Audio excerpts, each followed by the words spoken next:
ఆ రెండు లేకుంటే అసలు చర్చల్లేవ్. పాక్కు ప్రధాని మోదీ బిగ్ వార్నింగ్.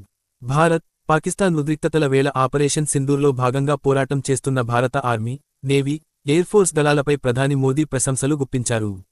ఈ సందర్భంగా శత్రు దేశంలో ఉన్న ఉగ్రవాద శిబిరాలను ధ్వంసం చేసినట్లు తెలిపారు. ఈ సందర్భంగా పాకిస్తాన్కు మోదీ తీవ్ర హెచ్చరికలు చేశారు. ఉగ్రవాదం, పాక్ ఆక్రమిత కాశ్మీర్ లేకుంటే అసలు పాకిస్తాన్తో చర్చలే లేవని తేల్చి చెప్పేశారు. ఆపరేషన్ సింధూర్ తర్వాత తొలిసారి ప్రధానమంత్రి నరేంద్ర మోదీ దేశ ప్రజలను ఉద్దేశించి కీలక ప్రసంగం చేశారు. పాకిస్తాన్ చేస్తున్న దాడులను సమర్థవంతంగా తిప్పికొడుతున్న త్రివిధ దళాలు, నిఘా సంస్థలు, శాస్త్రవేత్తలకు మోదీ సెల్యూట్ చేశారు. భారత దళాలు చూపిస్తున్న శౌర్యం, ధైర్యం, పరాక్రమం దేశంలోని ప్రతి తల్లికి, సోదరికి, కుమార్తెకు అంకితం చేస్తున్నట్లు తెలిపారు.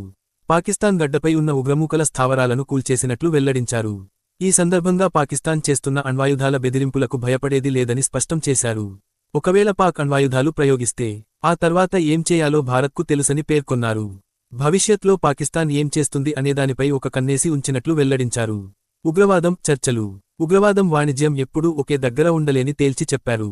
అదే సమయంలో నీళ్లు, రక్తం కలిసి ఒకే దగ్గర ప్రవహించలేవని ప్రధాని మోదీ తీవ్ర వ్యాఖ్యలు చేశారు. ఆపరేషన్ సింధూర్ పేరుతో ఉగ్రవాదాన్ని అంతం చేసే పని ప్రారంభించినట్లు ప్రధాని పేర్కొన్నారు.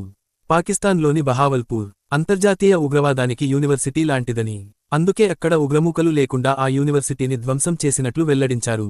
మన తల్లుల సింధూరం చెరిపితే ఏం జరుగుతుందో ఉగ్రవాదులను చూపించామని పేర్కొన్నారు. ఒక్క దెబ్బతో ఉగ్రసంస్థల అధినేతలకు భయం పుట్టించినట్లు తెలిపారు. కలలో కూడా భారత్ అంటే పాకిస్తాన్ ఉలిక్కిపడేలా త్రివిధ దళాలు దాడులు చేశాయని వివరించారు. పాకిస్తాన్ అహంకారాన్ని భారత్ దెబ్బకొట్టిందని అన్నారు. భారత్ చేసిన ప్రతిదాడులతో ఇప్పుడు బతికి ఉంటే చాలు అనే స్థితికి పాకిస్తాన్ వచ్చినట్లు చెప్పారు. ఈ పోరాటంలో పాకిస్తాన్కు చెందిన మిసైళ్లు, డ్రోన్లను భారత్ విజయవంతంగా అడ్డుకుని కూల్చినట్లు